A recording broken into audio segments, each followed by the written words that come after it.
Masih bersama saya Adini dan kembali kami sampaikan berita Padang hari ini.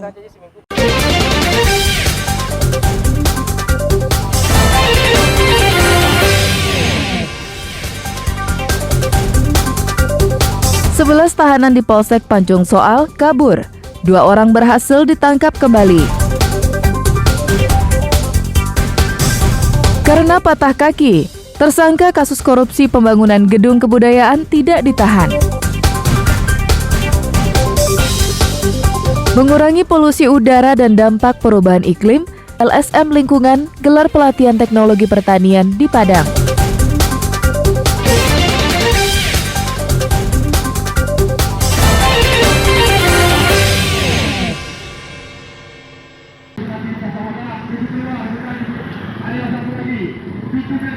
Ratusan warga korban gempa Pasaman Barat kembali melakukan unjuk rasa di depan kantor Bupati Pasaman Barat pada Rabu siang.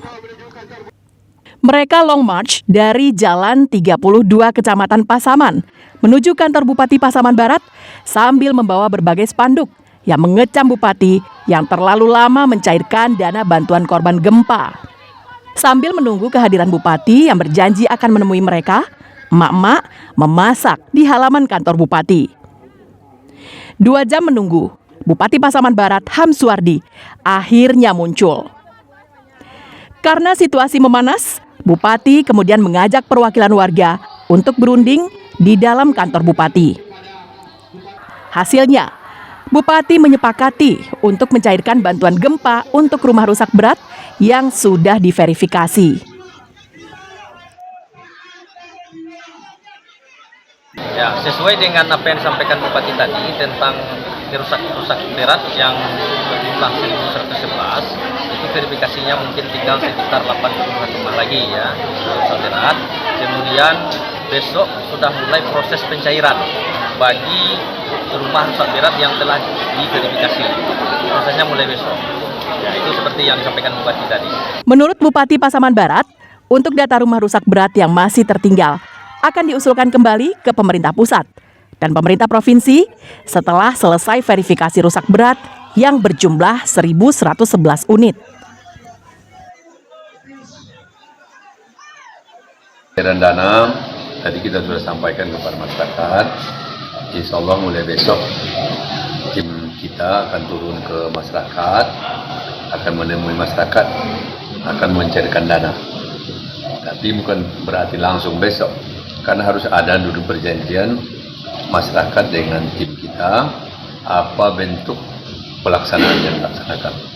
Apakah itu dilaksanakan oleh aplikator atau mandiri, dan ada 3 itu tentu akan disepakati dulu bersama, baru nanti akan dicairkan dananya. Bupati meminta warga agar bersabar dan menunggu di rumah masing-masing, sehingga pada saat tim verifikasi datang berkunjung bisa langsung menemui warga di tempat.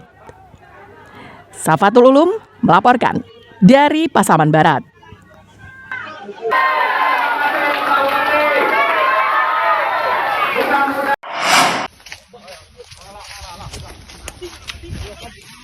Sejumlah polisi menangkap salah seorang tahanan yang kabur di areal perkebunan Nagari Tanah Bakali, Inderapura, pesisir selatan. Penangkapan ini sempat membuat warga kaget melihat sejumlah polisi masuk ke perkebunan mereka mengejar tahanan. Video penangkapan tahanan yang kabur ini beredar luas di media sosial. Sebelumnya, berdasarkan informasi yang beredar, 11 tahanan di Polsek Pancung Soal hari Senin 4 September lalu dilaporkan kabur dari sel tahanan. Informasi tersebut dikuatkan dengan banyaknya beredar foto-foto para tahanan yang kabur beredar di media sosial. Namun, polisi belum mau memberikan keterangan terkait hal tersebut. Ke-11 tahanan yang kabur merupakan pelaku kriminal yang kasusnya masih ditangani oleh Polsek Pancung Soal. Mereka kabur dari tahanan dengan cara membobol dinding sel tahanan. Bahwa benar ada penangkapan 2 orang tahanan kabur Polsek Pancung Soal Ayapura itu di Nagari Tanah Bakali, Indrapura. Dalam penangkapan tersebut itu berada di 2 lokasi, yaitu lokasi pertama itu di daerah Rawasengit, lokasi yang kedua itu di lapangan Lubuk Bay. Kampung Air Batu, Nagari Tanah Bakali, Indrapura. Dari ke-11 tahanan yang kabur, 5 orang diantaranya pelaku penyalahgunaan narkotika, 4 pelaku pencurian, dan 2 orang penada barang curian. Arsyad Kusnadi melaporkan dari pesisir selatan.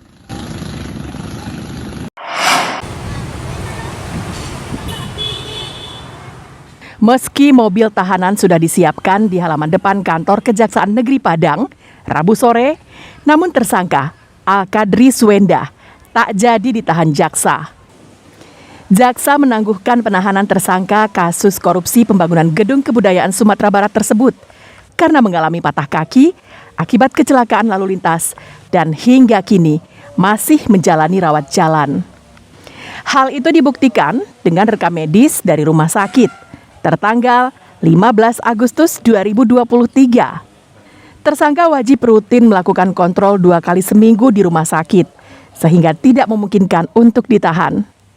Kasus dugaan korupsi proyek lanjutan pembangunan Gedung Kebudayaan Sumbar tahun anggaran 2021 ini telah memasuki tahap 2, yakni penyerahan tersangka dan barang bukti.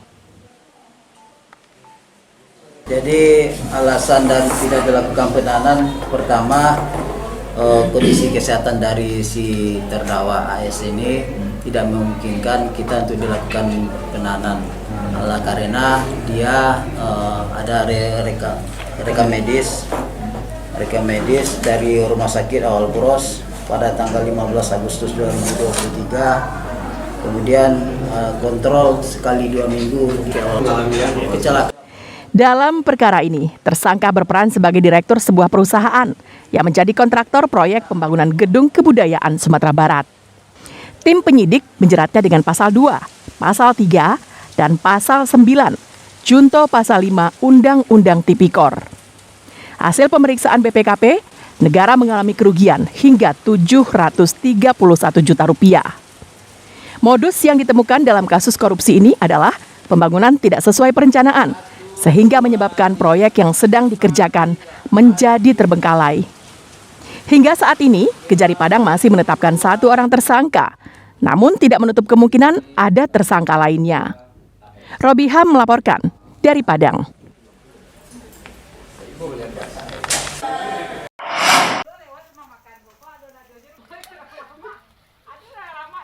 Kebiasaan membakar jerami yang dilakukan sebagian besar petani di Indonesia ternyata menimbulkan efek buruk terhadap kualitas udara. Salah satu daerah yang petaninya banyak melakukan hal tersebut adalah Sumatera Barat. Untuk mengurangi dan mengubah kebiasaan tersebut, sebuah lembaga swadaya masyarakat peduli lingkungan menggelar pelatihan kepada para tenaga penyuluh pertanian. Pelatihan yang digelar selama 1 pekan ini dilaksanakan di Padang dan diikuti peserta dari 8 kabupaten kota di provinsi ini. Peserta diajarkan mengolah lahan pertanian mereka tanpa membakar. Berbagai solusi dan teknik pengolahan tanah diajarkan. Pelatihan ini menjadi pilot proyek untuk menurunkan emisi gas rumah kaca dan meningkatkan pendapatan petani. Sebab teknologi yang diajarkan bisa mengurangi biaya dan meningkatkan hasil pertanian. Mulch no-till system is superior to the conventional. It's superior because first, it reduces the cost of production. It's easy for them because they don't till anymore. They don't burn because they return the crop residue that would improve the fertility of the soil so that you get a very good combination of fertile soil and reduce cost of fertilizer that would increase the farmer's income. Daerah dikhususkan pada daerah hotspot yang banyak kebakaran karena program ini tujuannya untuk mitigasi perubahan iklim, menurunkan emisi gas rumah kaca dan meningkatkan pendapatan petani serta penguatan organisasi petani. Bagi peserta, ilmu yang mereka serap nantinya akan diajarkan lagi kepada para petani. Selain itu, para penyuluh juga berusaha mengubah kebiasaan petani yang selama ini sudah dilakukan turun-temurun. Karena kita memang pada prinsipnya seorang penyuluh itu kan memberikan informasi. Kita dilatih ini kan adalah penyuluh.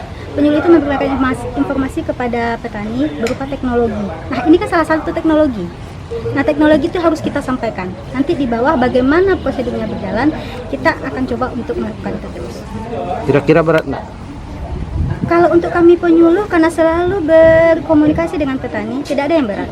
Dalam pelatihan ini, peserta belajar ilmu-ilmu sederhana, pengolahan tanah dengan sistem mulsa, dan mengurangi penggunaan bahan kimia, sehingga selain menjaga kelestarian lingkungan, juga mengurangi biaya yang selama ini dikeluarkan petani. Arset Kusnadi melaporkan dari Padang.